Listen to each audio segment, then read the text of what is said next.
Good morning, everybody. Welcome to Amazon FBA News and Opinion, or Coffee with Chris. Happy Friday to all Amazon sellers, resellers, and arbitrageurs of all stripes. Welcome from sunny Central Florida. We're going to be digging into some news here in just a moment. And of course, as always, we will be taking any questions that you might have at the end of the show as well. Bear with me just a moment here. I forgot to go live in one more place.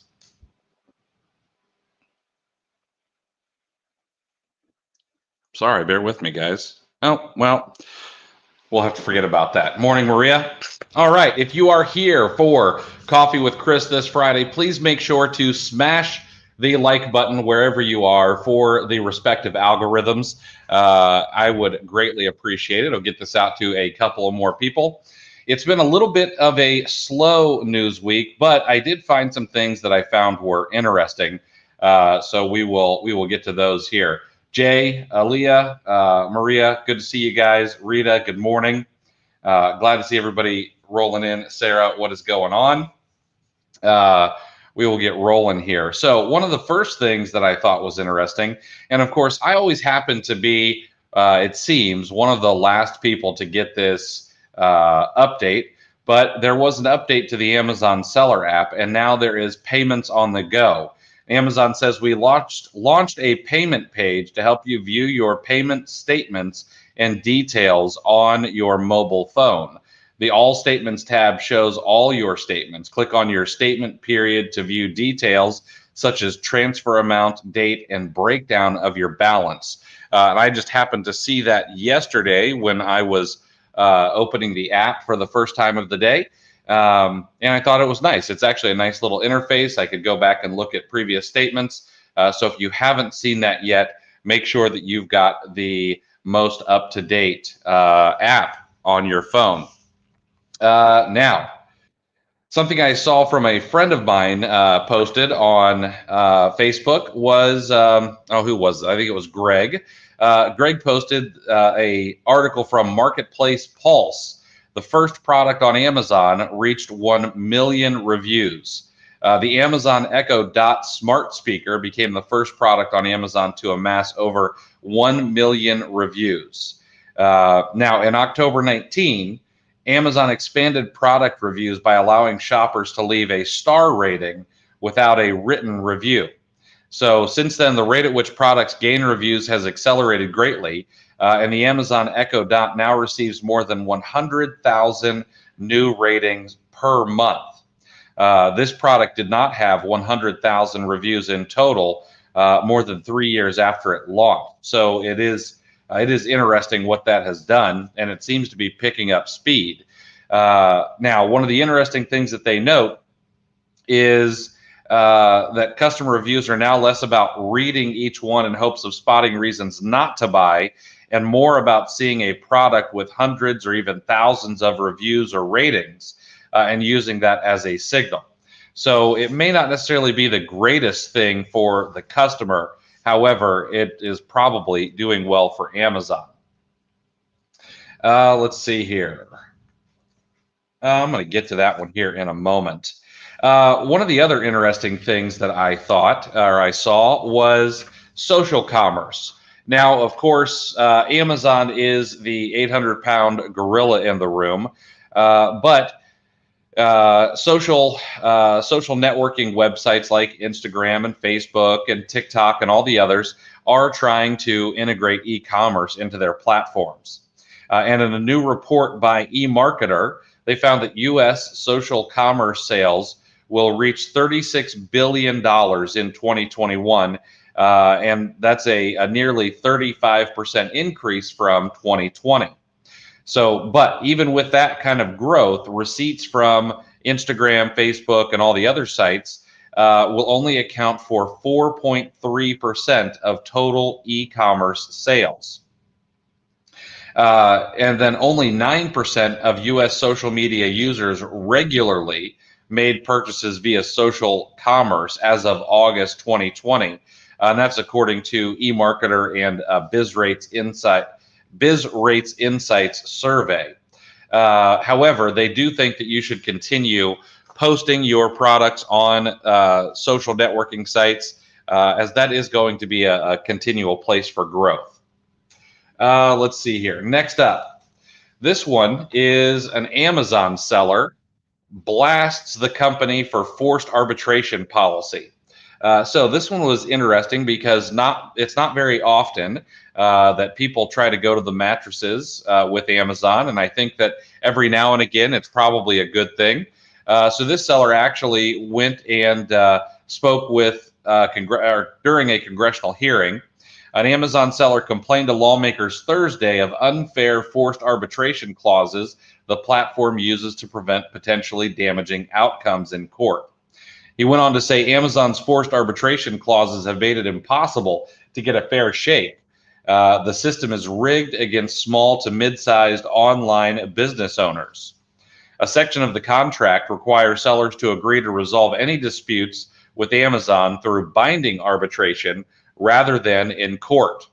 The contract also requires sellers to conduct arbitration proceedings only on an individual basis and not in a class, consolidated, or representative action. Now, by barring sellers from teaming up on bringing a complaint, businesses cannot share the cost of arbitrating against Amazon, this seller said during the hearing, adding that the cost associated with arbitration, legal, and expert fees can rise to the tens of thousands of dollars. In one particular case, Weiss, the Amazon seller here, said that he spent upwards of $50,000 on arbitration fees, not including attorney's costs. Weiss said he prevailed on some claims, but still recovered very little of what he lost. Now, of course, Amazon responded to this subcommittee about the arbitration process, stating that the vast majority of seller complaints and disputes are resolved amicably and informally via internal teams, with 163 sellers initiating arbitration proceedings between 2014 and July 2019. Amazon attempts to negotiate a mutually agreeable resolution during arbitration proceedings, Amazon continued to say.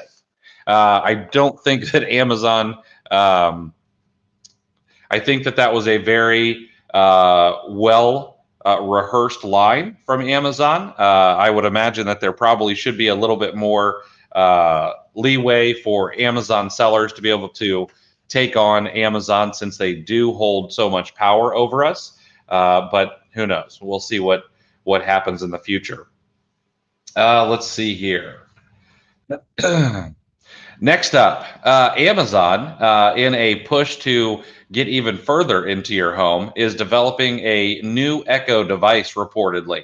It's going to have a large touch screen. They say that it will come either in a 10 or a 13-inch size, and they expect it to serve as a smart home control panel, a video chat device, and media player.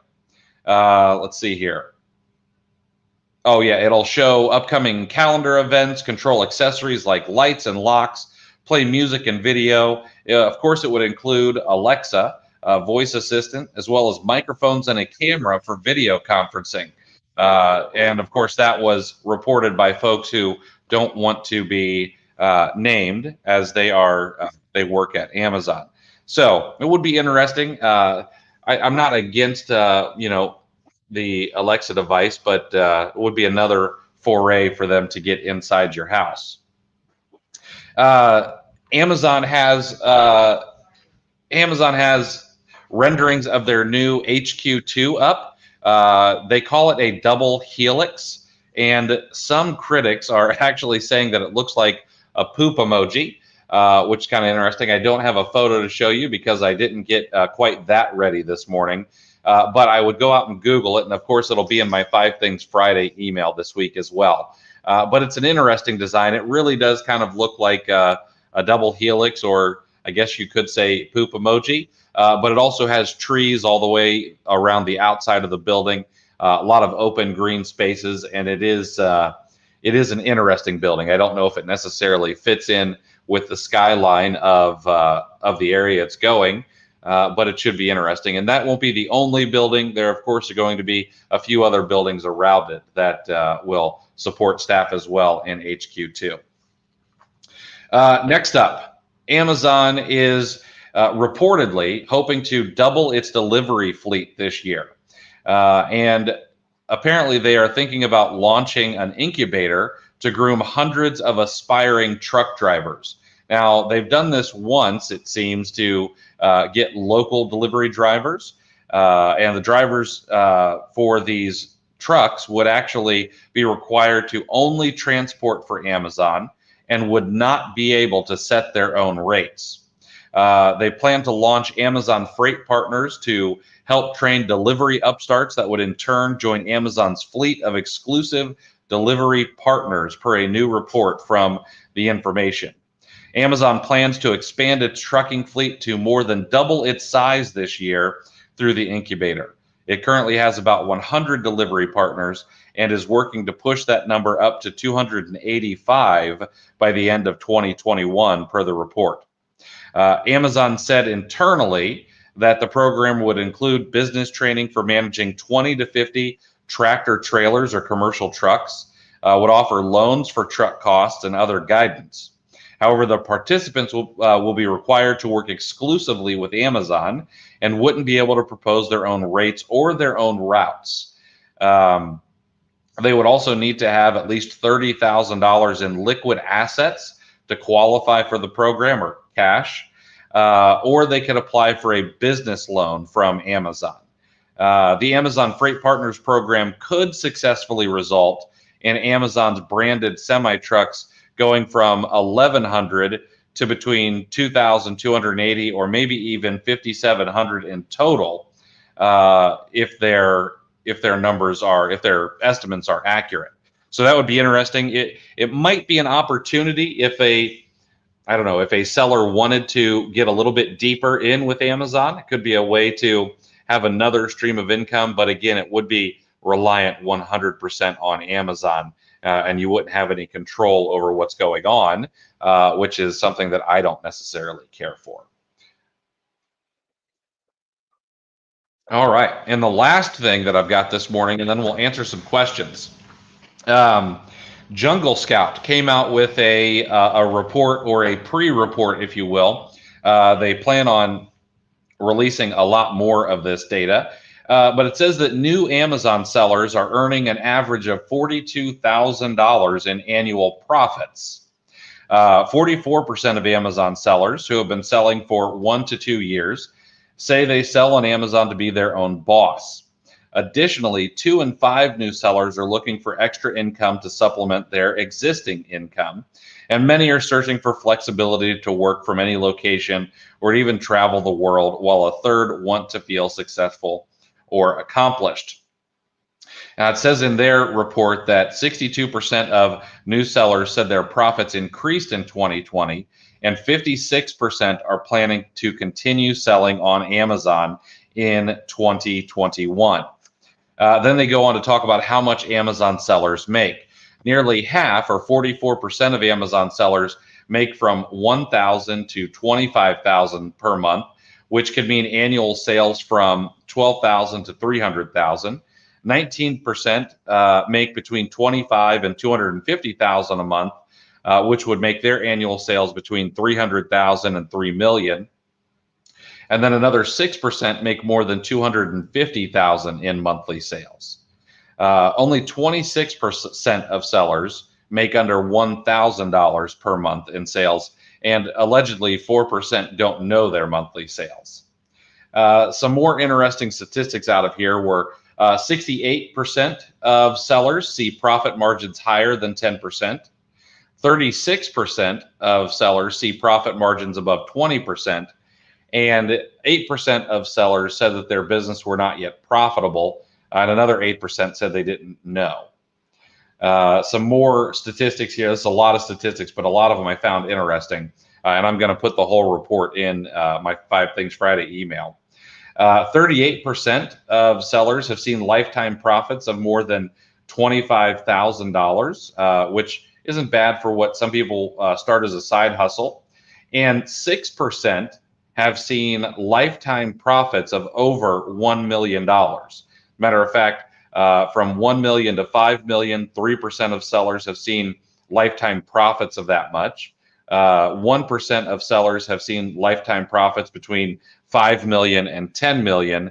And 2% of sellers surveyed have seen lifetime profits of more than $10 million, which is, I think that's actually a pretty good number. The majority of sellers, 64%, said they were profitable within the first year. And even newer Amazon sellers with 1 to 2 years of experience pulled in strong profits in 2019 and 2020, with 58% of them being profitable within their first year. 14% stated they were profitable within 3 months. 17% said they were profitable within 3 to 6 months. And 27% said they were profitable within 6 months to 1 year. They went on to ask about how much you needed to start selling on Amazon, and 27% of the most successful Amazon sellers spent no more than $500 to start. Overall, most sellers, or around 58%, spent less than $5,000 to get started on Amazon, and 28% spent less than $1,000. And a few more things that I found interesting in this were 59% of Amazon sellers spend fewer than 20 hours per week working on their Amazon business, and 17% spend just over 30 minutes each day, which I thought was a heck of a lot less than what I expected, because most people I know are grinding for hours and hours. New Amazon sellers with 1 to 2 years of experience are making an average of $19,510 in sales each month, or $234,120 in sales per year. Considering this same group's average profit margin of 18%, they believe that new sellers are averaging $3,500 per month in profit, or $42,000 a year in annual profits. Now, the sample size for this was 4,864 Amazon sellers. So it wasn't an incredibly large sample size. However, it's probably one of the larger sample sizes we're going to get of Amazon sellers. And I found a lot of that information really, really interesting. It's a long report. There's a lot more information, and I'll be making sure that that is out this week in 5 Things Friday as well. So that's really all the news for this week. Like I said, it was a pretty light week on news, but we've got a couple of questions. I want to answer those, and then we will wrap it up for the day so everybody can get to work. Let's see here. Does Amazon give a 1099 at the end of the year? Yes, if you meet their criteria. And I can't remember off the top of my head. It's and or. It's like $200, 200 sales and $20,000, or 200 sales and $10,000. It's one of those two. But yes, they do offer 1099s. Dan, loving the OA challenge. I appreciate that, man. Appreciate that a lot. To what extent can someone scale up an online arbitrage business? Ahmed says. Well, I don't know what the top limit is. I know people who do online arbitrage solely, and they're doing 3 million in sales a year. I know some people who are doing a little bit more. I know some people who are doing a lot less, and all the way in between. So I guess it depends on what your processes and practices are, to be quite honest. But there you can scale up an online arbitrage business pretty handily. Let's see here. Maria, you had an argument with seller support this morning? Good. Let's see. What else? What is the best selling on Amazon, replens or books? There's not a wrong answer here. There are booksellers who do millions of dollars in a year in sales. Okay. There are booksellers There are booksellers who do hundreds of thousands of dollars a year, and then there's the same with replens. So it really depends on how you want to grow your business. That's one of the great things about Amazon. I hope I say your name right. I believe it's Baldy. But that's one of the great things about selling on Amazon. There's not really a wrong way to sell on Amazon. You can grow your own brands on Amazon. You could focus on replenishable items. You could focus on chasing the next hot bolo all the time if you want to grind all the time. You could focus on books. You can focus on wholesale. You can focus on retail arbitrage. I mean, there's all kinds of different business models that you can do and you can do successfully. And there are examples of people flourishing with each of those business models. So what my suggestion would be is pick something that interests you the most and then put blinders on. Okay, that's the most important part. It's very easy. I have this problem. I've got entrepreneurial ADD, and so do a lot of people. But I'll see something and I'll do it, and then it's working, but I'm not spending enough time on it, and then I see something else and I go after that. And it's just one of those things that we do. But if we put on blinders, we tend to be a little bit more successful. Let's see here. Hey, Dan, can you remind us where we can find the webinars Amazon offers? Go into the news section in your Amazon Seller Central, and they're going to be there. They're going to have links to it there, but they are. You could also Google the Amazon Small Business Academy. That's where they're going to be throwing those out. Maria, thank you. I appreciate that. Gary says, love the Keep It training. That's awesome. Chris, how do I find a CPA that is experienced with Amazon and e-commerce to help with tax prep? Well, I would reach out to people in your network, other Amazon sellers, and ask for referrals. There is a gentleman, and I forget his first name, but he runs Not Your Dad's CPA, and he is also an Amazon seller and very knowledgeable in the space. I've heard only good things. I need to reach out to him and see about getting him on video, but of course I don't want to do that as tax season is coming up, but maybe after tax season is over. And you'd also be surprised how many local people probably know enough to be able to help you. But the biggest things would be Not Your Dad's CPA, and then reach out to the network of sellers in Facebook groups or that privately and ask them for referrals. And that would be a really great way to find somebody who maybe specifically knows about Amazon and e-commerce. All right, guys. Mark 2. Thank you, Brian. His name is Not Your Dad CPA. It's notyourdadscpa.com. His name is Mark 2. Let's see here. Steve. Hey, I was hoping you could clarify buying deals from the Amazon warehouse for personal use. I found some killer deals for 12 cents. Is this legit? Isn't it okay to go ahead and purchase without causing problems? As long as they're for personal use, yeah, it's no big deal. And here's the thing about buying from Amazon warehouse deals. Those are typically from Amazon. They're typically going to be things that are open box or, maybe some scratch and dent. But you're protected by the Amazon return policy as well. So if you get it and it's absolute like garbage and smashed up beyond repair, you can return those. I mean, that's how they got into the warehouse deals section. So yeah, you go ahead and I would go ahead and take a shot at it, especially at 12 cents. Let's see. Sheila, did you have a question? I want to make sure we get to all the questions before we wrap it up for the day and we all get back to work.